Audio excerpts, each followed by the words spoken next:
falo a vocês em nome de Deus, que é Pai, Filho e Espírito Santo. Amém. Podem sentar-se.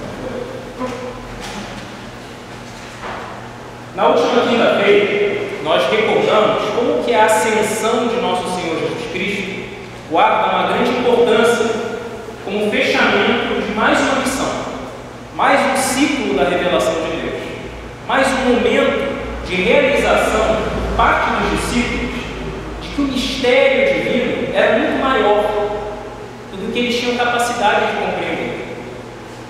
E nós aprendemos também, no dia da ascensão, que a vida ela é cheia de missões, que a cada dia nós temos missões a cumprir, né?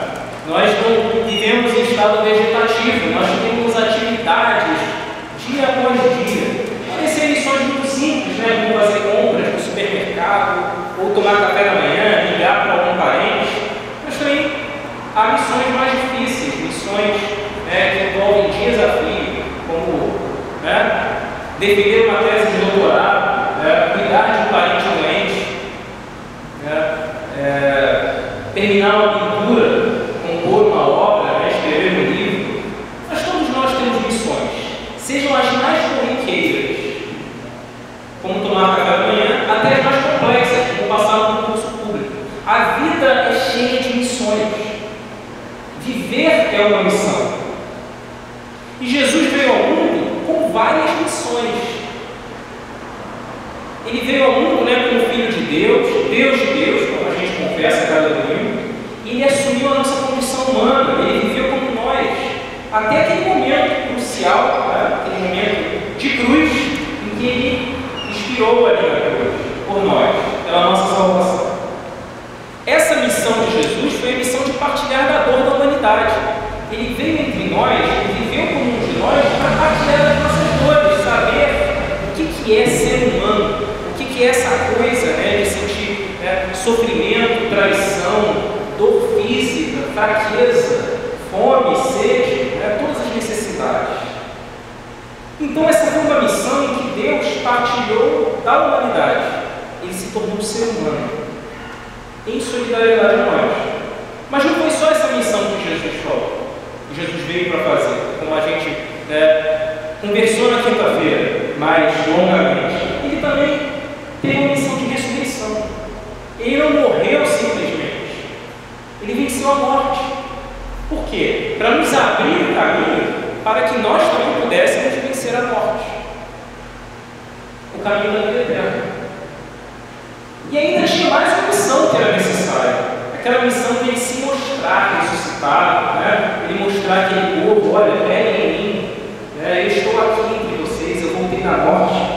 E ele passou 40 dias fazendo isso.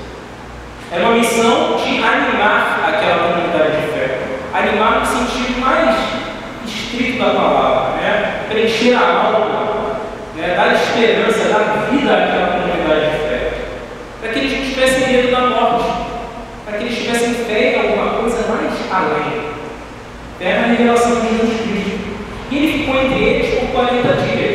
E é justamente porque são 40 dias, esse é um testemunho que não é meu, mas é um testemunho das Escrituras. Aos 40 dias da ressurreição, ele ascendeu ao céu. É verdade? E é por isso que a ascensão cai sempre numa quinta-feira, porque a Páscoa cai sempre no domingo.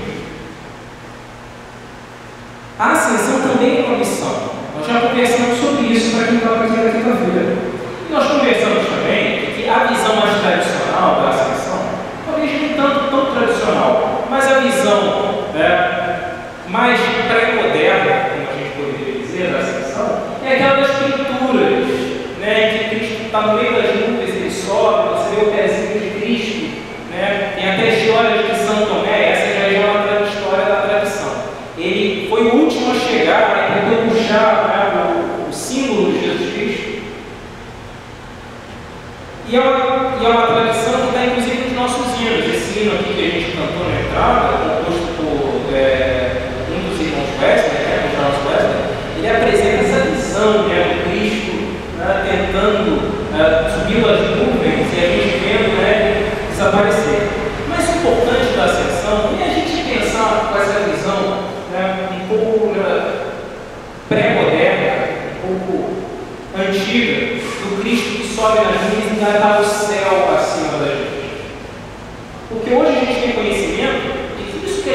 no alto, esse céu azul, não é exatamente onde Deus reside.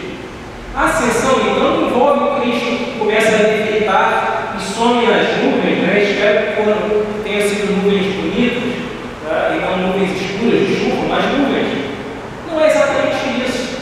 A ascensão é Cristo retornar ao Pai. Cristo retornar a esse lugar que a gente chama de céu, mas que não é exatamente esse céu da atmosfera, mas é o lugar onde Deus Pai está, é o lugar onde Deus reside, é o lugar para onde todos nós um dia iremos no momento em que nossa união com Deus estiver completa na vida eterna. E quando a gente entende que a ascensão é Jesus voltando ao Pai, voltando a esse reino dos céus, a gente começa a entender um pouco melhor o que veio antes e o que veio depois da ascensão.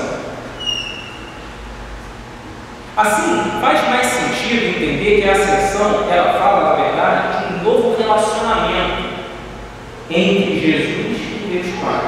Jesus falou aos seus discípulos várias vezes: eu e o Pai somos um, eu estou no Pai e o Pai em mim, eu e o Pai estamos juntos, Pai e eu intimamente interligados. Jesus falou isso várias vezes.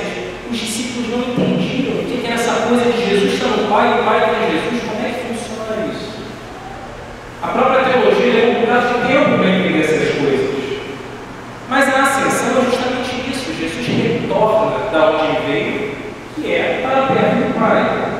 E é isso que a gente diz, também metaforicamente, que está sentado à direita de Deus Pai. Significa que ele está lá com o Pai e o Pai nele. E ambos estão juntos nisso. E a ascensão foi mais um momento, mais um fim de uma missão para Jesus. A missão dele voltar ao Pai. E para os discípulos foi o início de uma nova realidade, porque a narrativa de Lucas, que a gente não viu esse ano, fala que os discípulos adoraram a Jesus. As outras narrativas falam, pelo menos, que os discípulos foram rumo ao mundo para proclamar aquela mensagem de Jesus Cristo. A ascensão, ela mudou completamente, ela mudou de uma vez por todas a visão que os discípulos tinham de quem era Jesus. Depois daquele momento, ninguém mais ficou triste: o nosso mestre foi embora, ou não teve fé nos mandamentos de Jesus. Não, depois daquele momento, ninguém mais negou a Jesus, nem duvidou dele. Pelo menos não aqueles discípulos no início.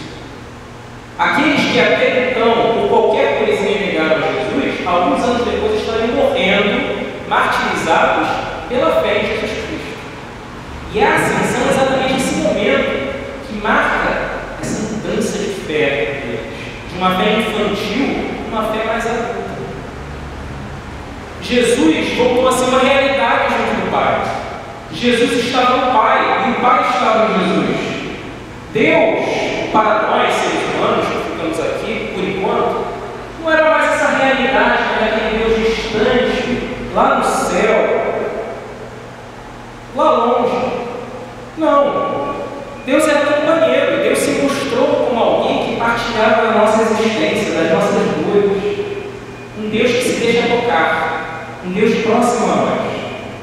E isso nos diferencia enquanto cristãos. Nosso Deus quis ser um de nós. Ele voltou para o céu, para o Pai, voltou, mas Ele está em nós, como corpo de Cristo. Ele nos deixou o seu sacramento como sinal de sua presença entre nós. Nosso Deus, então, Ele rompeu esses paradigmas de espaço e de tempo. Ele veio estar conosco, Ele retornou a si mesmo. E Ele deixou uma promessa, que Ele enviaria uma outra pessoa, um outro confortador, que é mais uma face do mesmo Deus. Mas a história não termina aí. Essa é a história da quinta-feira, é a história da ascensão. Mas nós temos a história do sétimo domingo da Páscoa, que é muito peculiar, porque passaram-se 10 dias entre a ascensão de Cristo e a vinda do Espírito Santo, no domingo de Pentecostes. Pentecostes são 50 dias após a Páscoa. Ele volta, o Espírito Santo vem para guiar a igreja. Mas esses 10 dias, como ficaram os discípulos? Como ficou aquele povo, né, que estava animado, feliz, saiu pelo mundo para pregar essa mensagem de Jesus Cristo? O que eles fizeram nesses 10 dias entre uma coisa e outra? As Escrituras não falam quase nada sobre esse momento. Mas vamos então ousar pensar nos momentos de segurança que aqueles discípulos viveram, né? Aqueles discípulos que seriam os futuros apóstolos, evangelistas, e também a mãe do nosso Senhor. Que segurança que eles viveram? Se fosse dia das mães, a mãe de Jesus estaria abandonada pelo filho, né? Ele subiu e a mãe dele ficou aqui. Como não havia dia das mães naquela época, ele não estava mais tranquilo. Mas como é que essas pessoas ficaram? Elas confiaram nessa promessa, elas viveram nesse momento. E é talvez por isso que o Evangelho de hoje volta um pouquinho no tempo. Ele volta, né? O Evangelho de João, ele vai voltar para aquele momento antes de Jesus ser traído, em que ele faz a tal chamada oração sacerdotal, que é aquela oração em que ele diz assim, né? Que todos sejamos um. Talvez seja importante relembrar, né, dos grandes mandamentos que Jesus deixou. Esses grandes mandamentos, enquanto a gente se prepara para a festa do Pentecostes, a gente se lembrar desses mandamentos que Jesus deixou. Com certeza, provavelmente, aqueles discípulos ficaram pensando assim: olha só, ele foi, mas ele mandou a promessa de vir a outro para consolar a nossa alma, para nos guiar. Agora que talvez seja o momento da gente pensar tudo que ele falou e tentar refletir sobre essas coisas que ele falou. E que na época a gente não entendeu direito, mas agora a gente entende talvez com um outro olhar. O público que ouviu essas palavras que nós ouvimos no Evangelho de hoje era um público completamente diferente daquele que ficou aqui na terra depois da ascensão. Aqueles discípulos que estavam amedrontados com a morte de Jesus, né, que estavam com medo da última noite que ele foi traído, eles passaram, depois da ascensão, a ser discípulos confiantes nas promessas de Jesus. Eles eram testemunhas da ressurreição. Eles eram testemunhas da ascensão. Era inegável para eles dizer que aquele Jesus ali não era Deus. Que aquele cara que estava entre eles não era algo de muito especial. E aí esses discípulos foram motivados, eles partilharam essa mensagem de salvação para com todas as pessoas. E justamente esse espírito de partilhar essa mensagem que foi contagiando todo mundo é o espírito que a gente escuta do testemunho do livro de Atos, o testemunho daqueles que foram ao mundo, né, para contar essas boas novas sem medo do que as forças do mundo poderiam fazer com eles. Porque eles viram o que as forças do mundo fizeram com Jesus e viram que no final Jesus venceu. Então eles também vão vencer. Então essa perspectiva libertadora da quinta-feira da ascensão, através dela, esses discípulos voltaram ao tempo e pensaram naquela outra quinta-feira santa, quando Jesus falou para eles assim: olha, eu quero que vocês sejam um, porque eu sou um como o Pai, e o Pai está em mim e eu sou o Pai.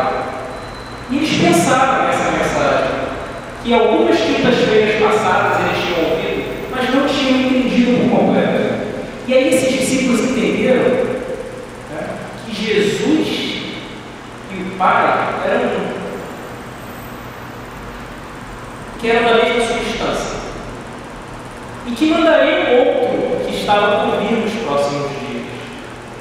E aí seria mais um toque de Deus na história da humanidade, mais um passo da revelação de Deus. Ou como diria São Bernardo de Claraval, o Espírito Santo desceu com um beijo sobre a humanidade. Esse Espírito que virá para aqueles discípulos, que já veio para nós, mas que aqueles discípulos estavam aguardando que viesse, é um Espírito de unidade. É um Espírito que nos leva a cumprir esse mandamento de que nós sejamos um. Porque embora eles sejam pessoas distintas, o Filho, o Pai, o Espírito Santo, eles são um. Ele, o Pai e o Confortador são um. Ou seja, o que Jesus desejava fazer a tal adoração sacerdotal? Ele queria para os seus discípulos, para os seus seguidores,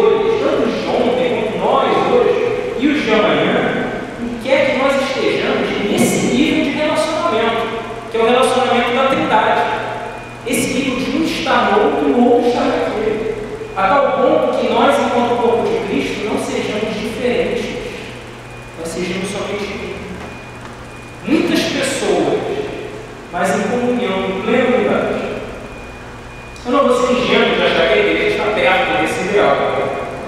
A cada dia nós presenciamos novos cismas e divisões, até mesmo dentro de uma comunidade de fé. E aí, se a gente levar em consideração o relacionamento que a gente tem com as outras igrejas, com as outras religiões, com os outros povos, com a humanidade em geral, o relacionamento que nós cristãos temos com as outras pessoas, aí é coisa para a gente se desesperar mesmo, baixar a tristeza, grande desespero. Talvez isso seja porque, embora esse comportador já tenha vindo para nós ainda estamos como aqueles discípulos, meio que à espera da ação desse comportador que ele prometeu. Talvez nós estejamos também nesse vácuo, nesse tempo entre a ascensão e o Pentecostes, até o momento que o Espírito da Verdade vai implementar esse verdadeiro Evangelho entre nós. Mas na verdade ele já veio, ele está ao nosso alcance. Então talvez o problema não seja que a gente tenha que esperar uns 10 dias pela vinda do Espírito Santo, e sim a falha que a gente tem em buscar a ação do Espírito Santo entre nós. Por isso é importante que a gente aprenda com os primeiros seguidores de Jesus o que eles fizeram nesse tempo em que eles se prepararam para a vinda do Espírito Santo. Primeiramente, eles adoraram a Jesus e reconheceram nele finalmente o Senhor de nossas vidas. Isso implica uma transformação da maneira como os nossos relacionamentos funcionam, o nosso modo de viver. Pois se a gente diz que Cristo é o Senhor de nossas vidas, e esse foi o primeiro credo da igreja, Cristo é o Senhor, então significa que o nosso modo de agir, de enxergar e de se relacionar com os outros indivíduos tem que ser diferente.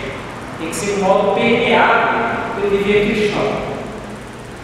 Mas esses discípulos também não ficaram parados, eles saíram pelo mundo afora, anunciando as maravilhas que aprenderam com Jesus Cristo. E nós? O que nós fazemos em retribuição a esse grande amor? O que nós anunciamos e a quem nós anunciamos? E como que nós anunciamos? Com os primeiros discípulos, com Paulo e Silas, apóstolos, com os primeiros cristãos, nós temos que aprender a não temer a perseguição por fazer a justiça. A passagem da epístola de hoje fala de mulher endemoniada. Mas o foco não é exatamente o demônio, no meu entender. O foco é que havia ali uma relação de exploração terrível, em que aquela mulher era explorada por dinheiro. Quando Paulo e Silas libertam aquela mulher, eles libertam-na não somente espiritualmente, mas eles também passam a mensagem de que a justiça no reino de Deus, em que ninguém pertence a ninguém, em que ninguém pode usar do outro como papel de manipulação para ganhar dinheiro, para ganhar bens, para ganhar prestígio. E eles não tiveram medo de proclamar essa mensagem da justiça, não. Eles aprenderam que nem as autoridades corruptas do mundo, nem as prisões, nem os açoites são capazes de separar ninguém do amor de Cristo. Eu não estou falando de prisões justas, por crimes verdadeiros, e sim de prisões injustas, por pregar a justiça,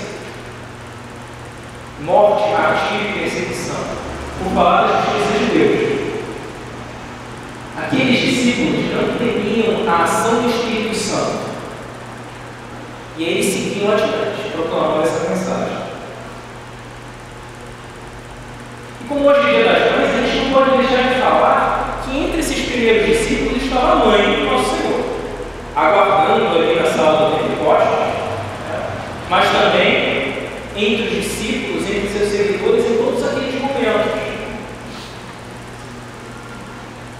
E justamente porque ela estava ali com eles, é um exemplo e um foco para nós, e para todas as mulheres, todas as mães, e para todas aquelas pessoas que, não sendo mulheres, mas não necessariamente sendo mães, acabam em várias situações sendo mães nessa vida.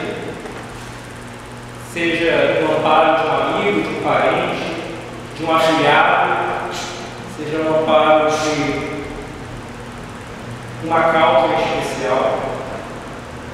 Porque a mãe de Jesus, aquela que já era uma senhora, provavelmente, poderia muito bem estar recolhida em sua casa.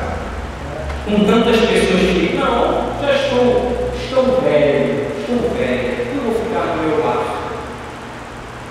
Não tem mais o que eu possa fazer para o reino de Deus. Não, ela continuou trabalhando dentro de suas limitações, dentro do que podia fazer enquanto mulher naquela sociedade, que era uma sociedade opressora, mas com a plena esperança e a fé naquele filho. Ela, que foi a primeira a aceitar aquela realidade na anunciação do anjo, continuou aceitando pela fé que aquele seu filho era algo mais que somente um ser humano.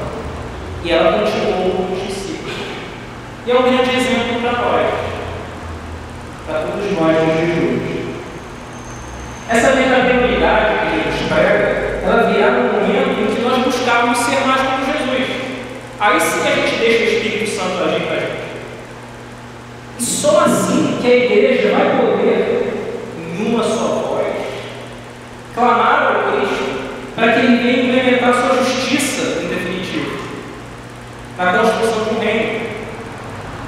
Essa justiça que é pregada no Apocalipse, quando a esposa e o Espírito falam em voz junta, quando a igreja e o Espírito Santo falam em uma só voz: vem, Senhor Jesus, volta e reina entre nós, traz para nós esse reino de justiça.